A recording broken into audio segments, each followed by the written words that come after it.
Maadong buntag mo ring for today's video. So ato nakita nga ato ang house is gi-update na nato. So ilan lang ginahinayan og panday og kutkot sa yuta. And of course mga maring, I'm so excited nga unsa di resulta ang dapitay. Of course kanang feeling nimo nga big blessings nga nag-awas-awas. Kaning dapita guys is kuwang paduding materials, pero amo nang ginahinayan gyud ng dapita kay para nagka nanay materials pud sunod puhon-puhon abdi mao man ang ato ang buy. And dapita guys, amo ra gikuha ang ahong cousin nga pinakagwapo kay of course wala matay budget gamit atong budget na kwarta, of course pila ra may budget po. Of course, and of course, shout out sa ato ang panday si Kuya Udi, and also sa atong cousin nga gwapo nga hanas mo kuot og mobangan. Ereg bitaw oy.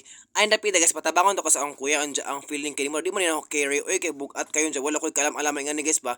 Ang ako lang gustong trabaho tagailan jud ka nang gaan nga trabaho. Huy aras ka pilian gud ka ayo oy. Bitaw guys, ay gusto willing jud ko mutabang but I'm may ngipon is sakit. So for this video, of course, good morning sa tanan mga maring. Itour mos ako ang balay for today's video. Of course, nasa CCTV. Of course, nasa CCTV sa portahan. Of course, dito na kamutan na kung nabay tao or wala. So atong tok-tokon kung nabay tao or wala. Automatic na siya. And then, of course, ato ang bed. So mo na akong bedroom guys. Of course, color blue because my favorite color is color blue. Of course, ang cortina pod aras kay sky blue. Akong ipakita nga ako ang bed nga malamian nga murag feeling nimo nga murag nakas ka ng Torres bitaw nga murag lodge or unsa ba or ay wait sa kata akong labahan na labhon. Tinawa ako ang kwarto ana guys murag sugag princess. O di ba aras ka protective equipment oy. And of course before that ang ato ang abuhan of course bago pa ning ginamit gisa kay ang mong kilutanan for this video is nag-init mi og water. Ato ang banggira alas kalaysyo atong sunang mga plato o di ba?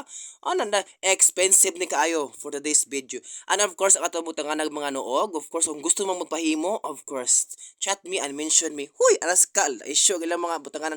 Of course atong butangan mga sapatos of course mga bato-bato na siya made of stone. And of course mara to guys ang ato ang tour. So thank you so much for watching.